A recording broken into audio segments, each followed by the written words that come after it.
Thanks my dear friends and my students.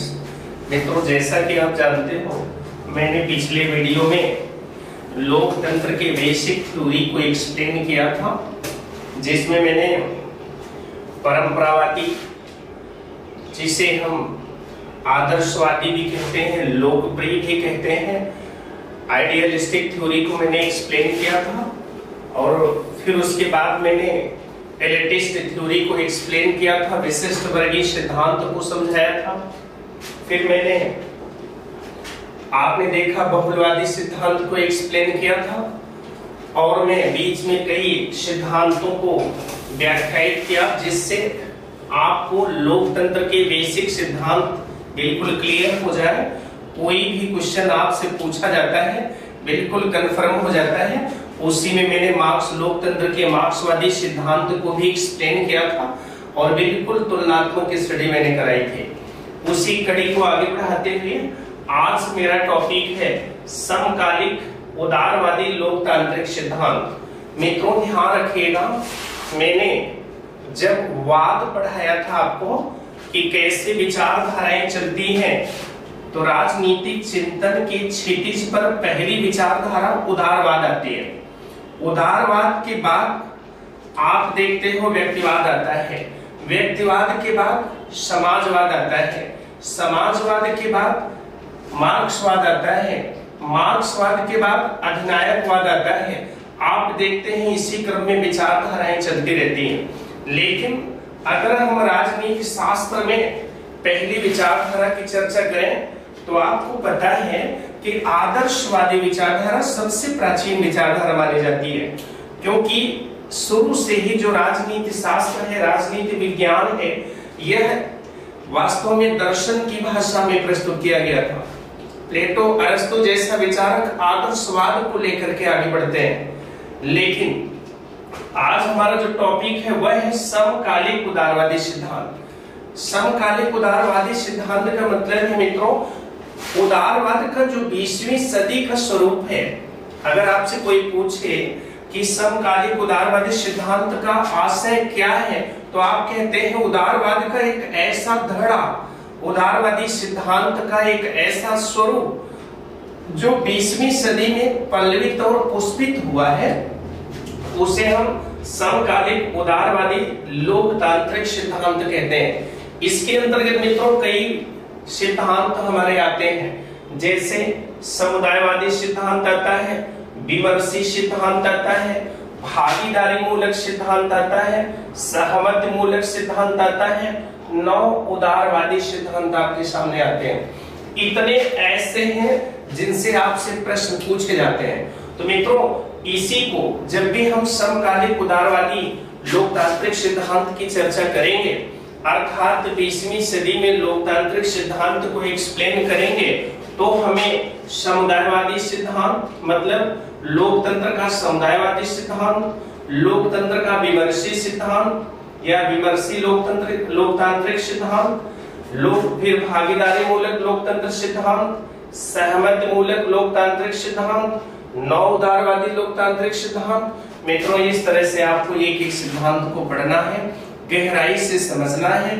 एक चीज ध्यान रखना मित्रों, अगर कोई आपसे पूछता है कि उदारवाद कब आया, तब आप सीधे कहते हो उदारवाद 16वीं सदी की विचारधारा है। यद्यपि उदारवाद की पीरियड के संबंध में बड़ा मतभेद है, बड़ा कंफ्यूजन है, उस पर विचारकों के बीच में मतैक्यता नहीं है, विचारकों के बीच में मत भिन्नता है। लेकिन फिर भी आप कंफर्म जानिएगा, अगर कभी पेपर में प्रश्न आता है कि उदारवाद की सदी की विचारधारा है, नो डाउट उदारवाद 16वीं सदी की विचारधारा है। फिर एक प्रश्न पूछता है मित्रों, बहुत तेजी के साथ प्रश्न पूछता है कि उदारवाद का पिता कौन है, उदारवाद का जनक कौन है। सीधे जॉन लॉक को भरना है। फिर आपसे पूछता है आधुनिक उदारवाद का पिता कौन है, तो मित्रों उदारवाद का भी पिता जॉन लॉक है, परंपरागत उदारवाद का भी पिता जॉन लॉक है, आधुनिक उदारवाद का भी पिता जॉन लॉक है। समझते रहिएगा। अगर मित्रों आपसे पूछता है प्रजातांत्रिक उदारवाद का प्रणेता कौन है, प्रजातांत्रिक उदारवाद का प्रणेता है ग्रीन। और अगर आपसे पूछता है वह कौन से ये जो समकालिक उदारवादी लोकतांत्रिक सिद्धांत है, इसका जनक कौन है, तो मित्रों यहाँ कोई एक विचारक इसका श्रेय नहीं प्राप्त करता, बल्कि उसमें कई विचारक शामिल हो जाते हैं और उन्हीं के क्रम के, उन्हीं के विचारों के आधार पर हम लोकतंत्र के, समकालिक उदारवादी लोकतंत्र के अलग अलग सिद्धांतों की व्याख्या करते देखे जाते हैं।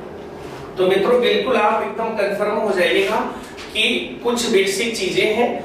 जैसे मैंने लिखा था समकालिक, समकालिक का मतलब बिल्कुल कंटेम्परेरी, बिल्कुल एकदम लेटेस्ट। उदारवाद आपको मैंने अभी समझा दिया कि उदारवादी दृष्टिकोण 16वीं सदी में आता है।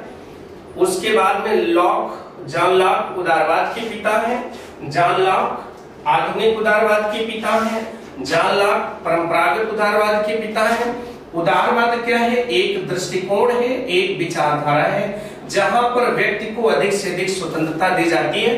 मित्रों ध्यान रखिएगा, उदारवाद की आत्मा ही स्वतंत्रता है। कहने का मतलब यह ऐसी विचारधारा थी जिसने वैचारिक स्वतंत्रता को लेकर के संघर्ष किया था।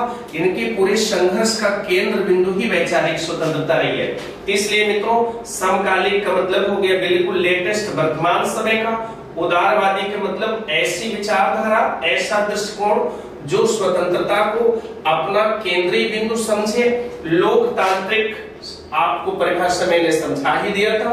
इस तरह से समकालिक उदारवादी लोकतांत्रिक सिद्धांत टॉपिक है, जिसके अंतर्गत समुदायवादी सिद्धांत को पढ़ना है, विमर्शी सिद्धांत को पढ़ना है, भागीदारी मूलक सिद्धांत को पढ़ना है, सहमति मूलक सिद्धांत को पढ़ना है, नव उदारवादी सिद्धांत को पढ़ना है। अब उसी क्रम में मित्रों मैं पहला सिद्धांत विमर्शी लोकतांत्रिक सिद्धांत को डिस्कस करना चाहता हूं। ध्यान रखिएगा, यहाँ विमर्श शब्द दिया हुआ है।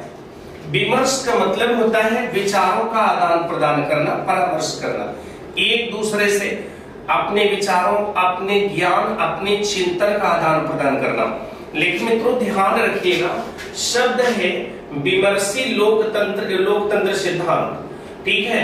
तो विमर्शी लोकतंत्र सिद्धांत का मतलब यह है कि ऐसा लोकतंत्र जिसमें जो नागरिक हैं वो गंभीर विषय पर, लोकहित के विषय पर परस्पर विचारों का आदान प्रदान करें, अर्थात जहां स्वस्थ और निष्पक्ष तार्किक चिंतन को बढ़ावा दिया जाए, वाद संवाद स्थापित किया जाए, आपसी परामर्श, विचार विमर्श को महत्व दिया जाए।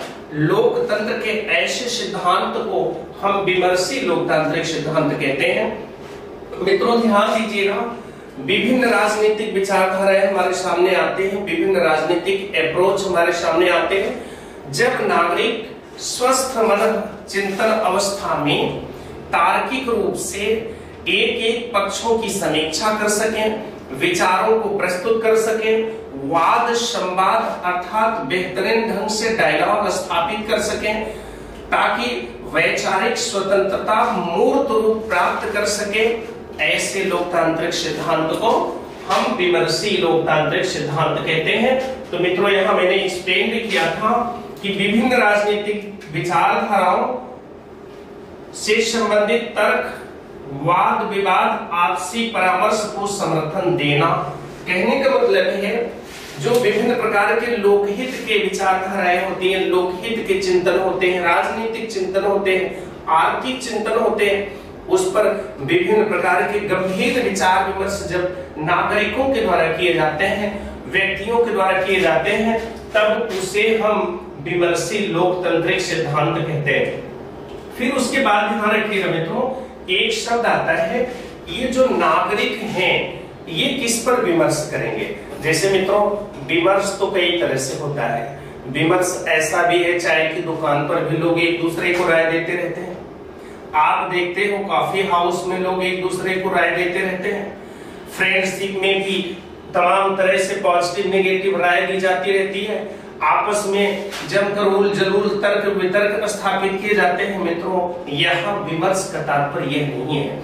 यहाँ विमर्श का तात्पर्य है कि आधिकारिक जो निर्णय है, सरकार के जो कदम है, जो लोकहित से जुड़े हुए चिंतन हैं, चाहे वो पॉलिटिकल हो, चाहे वो इकोनॉमिकल हो, चाहे वो सोशल हो, चाहे वो जुडिशियल हो, जब इन सभी बिंदुओं पर नागरिक स्वस्थ मनः चिंतन की अवस्था में तर्क वितर्क करते हैं, वाद संवाद स्थापित करते हैं, वैचारिक स्वतंत्रता को प्रमोट करते हैं, तब उसे हम विमर्शी लोकतंत्र कहते हैं। तो मित्रों, विमर्श को हल्के में नहीं लेना है, क्योंकि विमर्श तो कई तरह से है। आप रास्ते में जाते रहते हो तब भी लोग विमर्श तैयार कर देते हैं, तर्क वितर्क करना शुरू कर देते हैं, उसे हम विमर्श नहीं कहते। यहाँ विमर्श का जो अर्थ लिया गया है वह है बिल्कुल स्वस्थ मनः चिंतन की अवस्था में लोकहित के मुद्दों पर, आधिकारिक निर्णयों पर, सरकार के फैसलों पर जब आम नागरिक बिल्कुल स्वतंत्र चिंतन करता है, तर्क करता है, वाद संवाद स्थापित करता है, जिससे एक स्वस्थ लोकतांत्रिक मूल्य स्थापित हो सके, संबंधित समस्या के बारे में कोई नई राय आ सके, ऐसे लोकतांत्रिक सिद्धांत को हम विमर्शी लोकतांत्रिक सिद्धांत कहते हैं। तो मित्रों, मैंने यहाँ पर प्रिंट भी कर दिया था कि ऐसा लोकतांत्रिक सिद्धांत जिसमें नागरिकों द्वारा आधिकारिक निर्णयों के संबंध में, मित्रों ध्यान रखिएगा, अथॉरिटीफुल जजमेंट, आधिकारिक निर्णयों के संबंध में परस्पर विचार विमर्श किया जाए। फिर उसके बाद लोकतंत्र का ऐसे स्वरूप जिसमें आप देख रहे हैं संचारणात्मक अंतःक्रिया को प्रभावी माना जाए। कहने का मतलब जिसमें हम संचार की प्रक्रिया को बढ़ावा दें, अर्थात बिल्कुल वाद संवाद को स्थापित कराएं, एक दूसरे से इंटरेक्शन हो, किसी भी समस्या के हर पक्षों की समीक्षा हो सके, ऐसे लोकतंत्र को हम विमर्शी लोकतंत्र कहते हैं। तो कहता है कि व्यक्तियों की संचारणात्मक अंतःक्रियाओं को वैधानिकता की पूर्व शर्त माना जाता है। कहने का मतलब है कि विमर्शी लोकतंत्र में किसी चीज को हम वैधानिक तभी मानते हैं जब वहां नागरिकों के बीच संचारणात्मक अंतःक्रिया को बढ़ावा मिले, संचारणात्मक अंतःक्रिया पूर्ण रूप से उपलब्ध हो सके। संचारणात्मक अंतःक्रिया का मतलब क्या होता है? संचारणात्मक मतलब संचार से संबंधित, विचारों के आदान प्रदान से संबंधित। अंतःक्रिया का मतलब होता है इंटरेक्शन, वाद संवाद। जैसे मान लीजिए क्लास में जब आप पढ़ाने जाते हो, स्टूडेंट आपके पढ़ते हैं तो आप प्रश्न करते हो, स्टूडेंट उत्तर देते हैं, स्टूडेंट प्रश्न करते हैं, आप उत्तर देते हैं। तो टीचर एंड लर्नर दोनों के बीच में जम करके इंटरेक्शन होता है, अंतःक्रिया होती है। तो वह जो वैचारिक अंतःक्रिया होती है उसी को हम संचारणात्मक अंतःक्रिया कहते हैं। लेकिन मित्रों, यहाँ क्लास की बात नहीं हो रही है, यहाँ आम नागरिकों की बात हो रही है, यहाँ लोकहित से जुड़े मुद्दों की बात हो रही है, ताकि लोग उस पर गंभीरता पूर्वक विचार विनिमय कर सकें, उसके पॉजिटिव, निगेटिव, खंडनात्मक, मंडनात्मक सभी पक्षों पर पूरा फोकस ला सके। ऐसे तथ्यों को हम यहाँ एक्सप्लेन कर रहे हैं। तो व्यक्तियों की संचारणात्मक अंतःक्रिया को वैधानिकता की पूर्व शर्त मानी जाती है। तो मित्रों, जब भी कभी आपसे पूछा जाए कि ऐसा कौन सा लोकतंत्र है जिसमें संचारणात्मक अंतःक्रिया को वैधानिकता की पूर्व शर्त माना जाता है, तब उसे हम सीधे विमर्शी लोकतंत्र को कहते हैं। फिर उसके बाद ध्यान रखिएगा, एक ऐसे ओपन सेक्टर की स्थापना करना, अर्थात ऐसे क्षेत्र को स्थापित करना जहां पर नागरिक बिना किसी भेदभाव के, बिना किसी प्रेशर के, बिना किसी दबाव के आपस में नेगोशिएशन कर सकें, आपसे विचारों का आदान प्रदान कर सकें। कुल मिलाकर के मित्रों, आप हर परिभाषा में देख रहे होंगे विचार विमर्श, ऐसा विचार विमर्श जो सार्वजनिक हित से जुड़ा हो, ऐसा विचार विमर्श जो संवेदनात्मक और लॉजिकल हो, ऐसा विचार विमर्श जहां पर वास्तव में प्रभावी इंटरेक्शन स्थापित हो सके, उसका समर्थन लोकतंत्र के जिस स्वरूप में होता है उसे हम विमर्शी लोकतंत्र कहते हैं। फिर मित्रों, आपको देख लेना है कि ये जो जहां आप देखते हैं विमर्श तो कई प्रकार के होते हैं। जैसे पता लगता है कोई अपनी बात मनवाने के लिए जोर जोर से चिल्लाना शुरू करता है, कोई दो चार लोगों को लेकर के समर्थन में कूद पड़ता है, कोई भेदभाव करते हुए डांट लगाते हुए अपने विचारों का आदान प्रदान करता है। लेकिन मित्रों, इसे हम वैचारिक या इसे हम विमर्शी लोकतंत्र नहीं कहते। लोकतंत्र का मतलब है जहां स्वतंत्रता, समानता, बंधुत्व, न्याय, विधि का शासन, ये सारी चीजें उपस्थित हो। कहने का मतलब हो गया कि विमर्शी लोकतंत्र लोकतंत्र का वह स्वरूप है जहां सभी लोग बिना किसी भेदभाव के, बिना किसी ऊंच नीच के, बिना किसी समुन्नत और गरीब, ऐसा कोई बिना किसी क्लासिफिकेशन के, खुल करके, उन्मुक्त होकर के स्वतंत्र वैचारिक चिंतन को प्रमोट करते हैं, स्वतंत्र वैचारिक चिंतन को आगे बढ़ाते हैं, उसे हम विमर्शी लोकतंत्र कहते हैं। और यह इसलिए मित्रों मैंने यहां लिख दिया है कि विमर्श कैसा होगा, भेदभाव रहित होगा, विमर्श कैसा होगा, समानता पर आधारित होगा, इसे हम लोग विमर्शी लोकतंत्र कहते हैं। फिर आता है विमर्श किस पर होगा। मित्रों मैं बार बार समझा रहा हूं कि विमर्श कई तरह के होते हैं, निगोशिएशन कई तरह से होते हैं, डायलॉग कई तरह से होते हैं, और जहां सार्थक भी होता है, निरर्थक भी होता है, व्यक्तिगत भी होता है, सामूहिक भी होता है। लेकिन मित्रों विमर्शी लोकतंत्र में जो निगोशिएशन होगा, जो विमर्श होगा, जो तर्क वितर्क होगा, जो इंटरेक्शन होगा, वह किस पर होगा, लोकहित के प्रश्नों पर होगा। मित्रों यहाँ व्यक्तिगत हित को हम प्रमोट नहीं करते बल्कि लोकहित के प्रश्नों को प्रमोट करते हैं। तो कुल मिलाकर के हम लोग कहते हैं कि लोकहित के प्रश्नों पर हम लोग गंभीरता पूर्वक विचार विमर्श करते हैं और तब जाकर के हम अपने तर्क, अपने वाद संवाद को स्वस्थ रूप दे पाते हैं,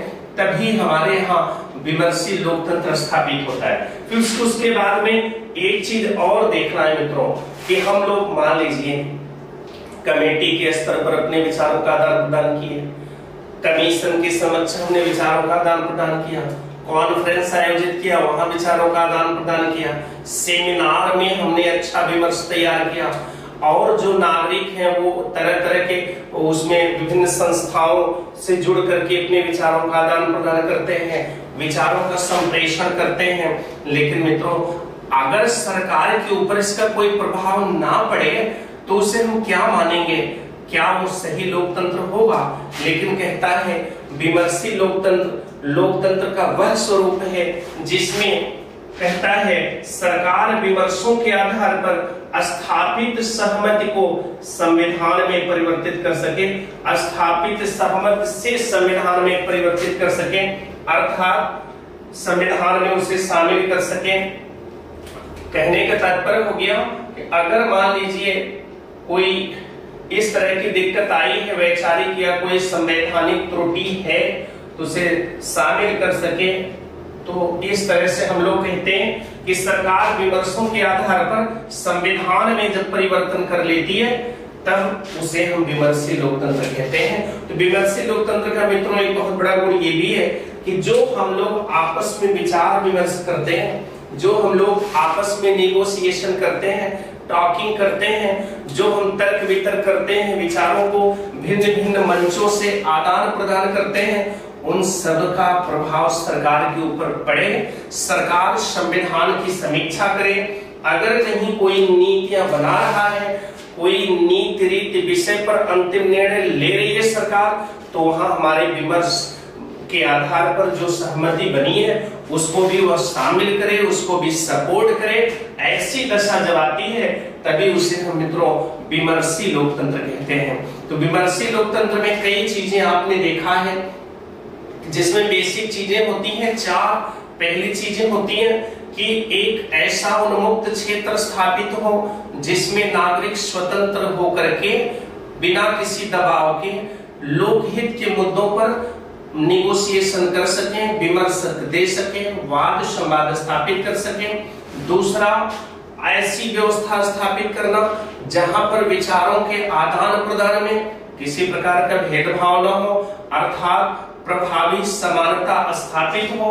फिर उसके बाद तीसरी चीज, जो भी विचार विमर्श होगा वह लोकहित के मुद्दों पर होगा, जनहित के मुद्दों पर होगा, आम लोगों के कल्याण से संबंधित होगा, चाहे वह सेक्टर पॉलिटिकल हो, चाहे वह सेक्टर इकोनॉमिकल हो, चाहे वह सेक्टर सोशल हो, चाहे वह सेक्टर मोरल हो, जो भी हो, कल्चरल हो, जो भी हो, वो सब अगर लोकहित से जुड़े हुए बिंदु हैं तो उस पर वह आपस में नेगोशिएशन करें, आपस में विचार विमर्श करें। ये सारे बिंदु आप देखते हैं विमर्शी लोकतंत्र के अंतर्गत सम्मिलित होते हैं। फिर उसके बाद आप देख रहे हैं कि विमर्श जो भी होगा, विमर्श से जो एक राय निकलेगी, विमर्श से जो एक आम सहमति बनेगी, उस आम सहमति का भी भरपूर उपयोग किया जाए, अर्थात आम सहमति का भी यहाँ पर पूरा समर्थन मिले, सरकार उसका संविधान में सफल प्रयोग करे।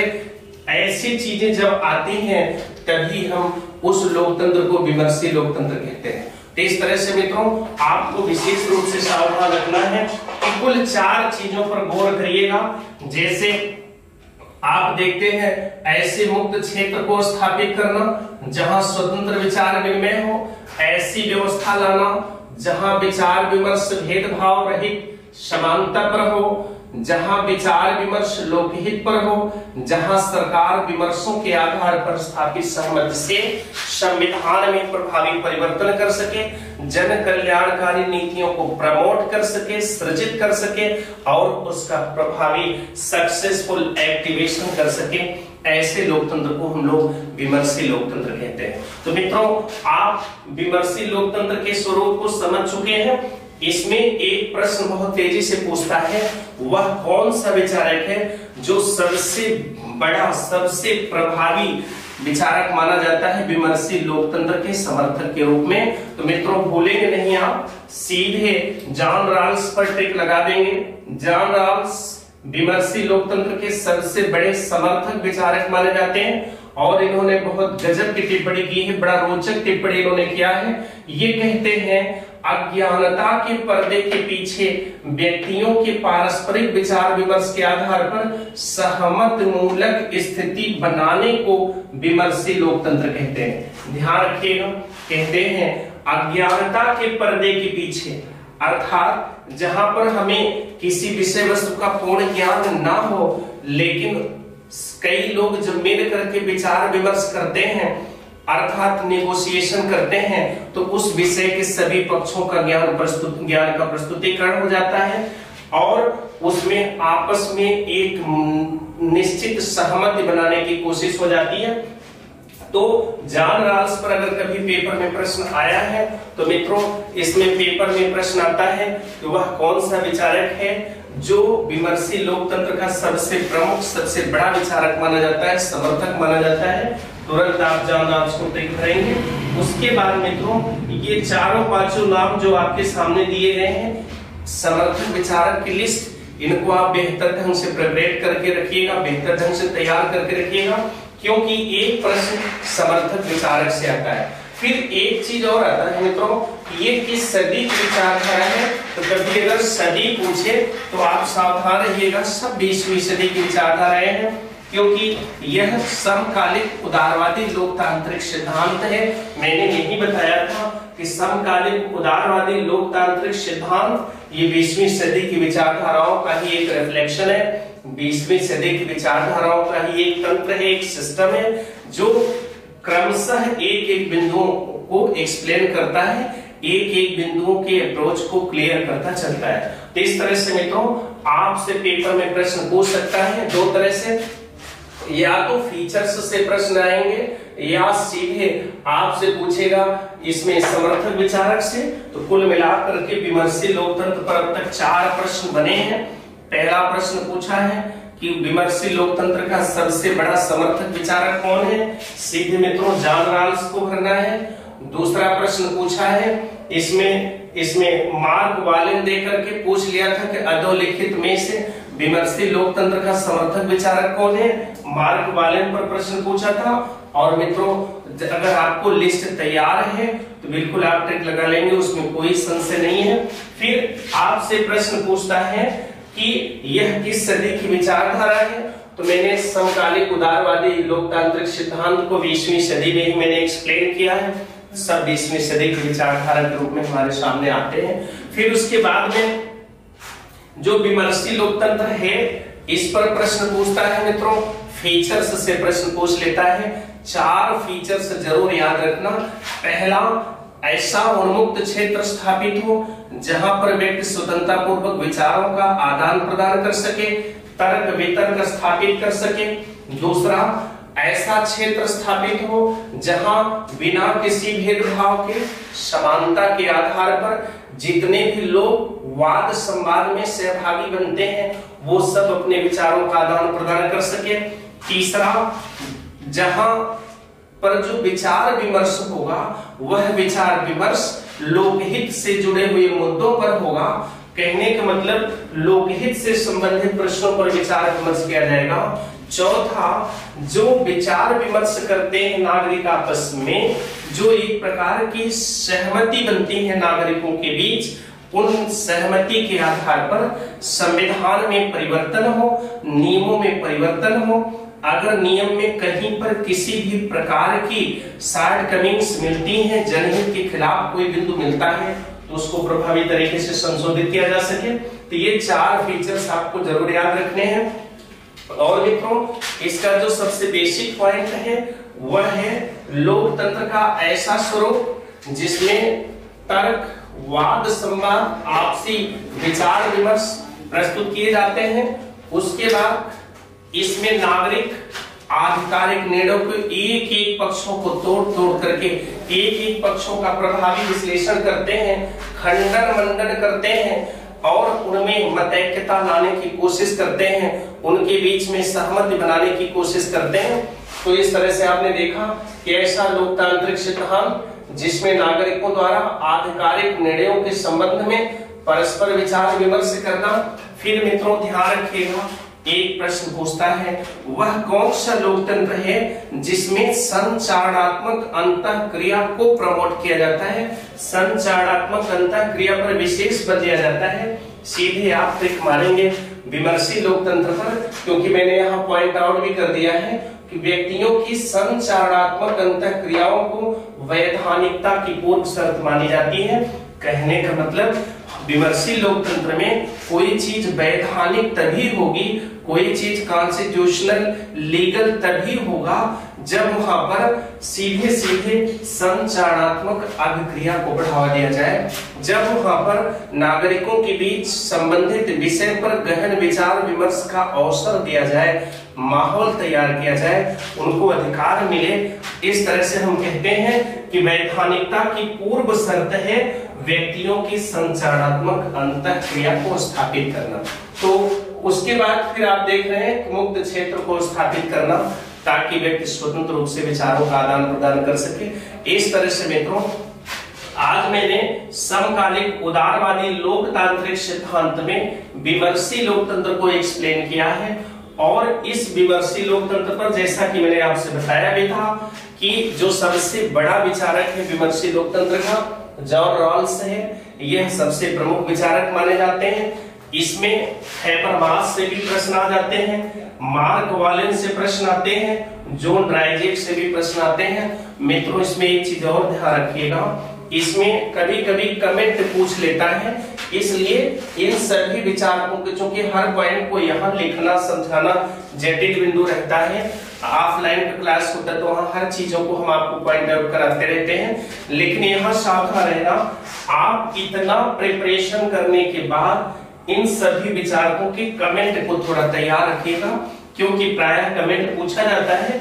और लगभग पीसीएस आईएएस में जिस समय ऑब्जेक्टिव क्वेश्चन सब्जेक्ट के हुआ करते थे, जॉन रॉल्स का यह कमेंट 5 से 6 बार पूछा गया है मित्रों, इसलिए मैंने इसको पॉइंट आउट कर दिया था, इस पर विशेष फोकस किया था। अगर आपको कोई कमेंट न भी याद आए तो बेसिक पॉइंट अगर आपके ध्यान में है, जैसे अगर वहां लिखा है अज्ञानता के पर्दे के पीछे, तुरंत आप जान लीजिएगा जॉन रॉल्स से ही कह रहा है, क्योंकि इसके अलावा कोई दूसरा विचारक इस पर इस तरह के दृष्टिकोण नहीं रखता। तो इस तरह से लोकतंत्र के समकालिक उदारवादी सिद्धांत में विमर्शी लोकतंत्र एक महत्वपूर्ण लोकतांत्रिक सिद्धांत माना जाता है। मुझे पूरा विश्वास है कि मित्रों आपको यह टॉपिक बिल्कुल क्लियर हो गया होगा। जहां पर कोई दिक्कत हो आप बिल्कुल मैसेज करिएगा, हम नेक्स्ट एक्सप्लेन करेंगे। फिर इस आशा और विश्वास के साथ कि हम लोग मिल करके आने वाले एग्जाम में अच्छा से अच्छा प्रदर्शन करें, हम लक्ष्य को प्राप्त कर सकें। और मुझे पूरा विश्वास है कि आप बहुत बेहतर प्रदर्शन करेंगे क्योंकि आप बेसिक चीजों को समझते चल रहे हैं। इसलिए मित्रों मैं ये भी बता देता हूं कि कितने प्रश्न बने हैं और प्रश्नों का प्रारूप कैसे आ रहा है। तो प्रश्नों का प्रारूप एक तो सबसे बड़े विचारक के रूप में आया, दूसरा समर्थक विचारक पर प्रश्न आया, तीसरा इसके फीचर से प्रश्न आया और चौथा जो इसमें आता है कभी कभी कमेंट पूछ लेते हैं। इस तरह से आप बिल्कुल इन सारे बिंदुओं पर ध्यान रखिएगा। तब तक के लिए आपको भरपूर आशीर्वाद और धन्यवाद। Thanks, best of luck.